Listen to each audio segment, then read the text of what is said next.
Hello guys, good morning.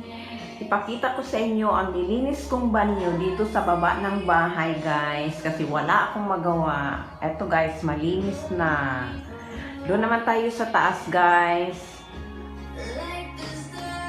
Sa banyo sa taas ng bahay.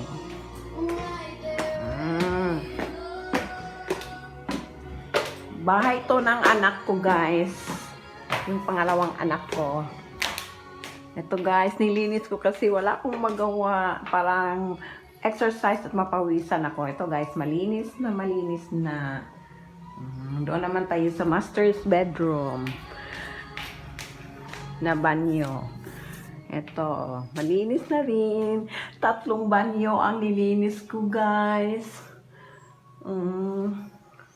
Ang saya-saya ko kasi malinis na. Thank you for watching guys.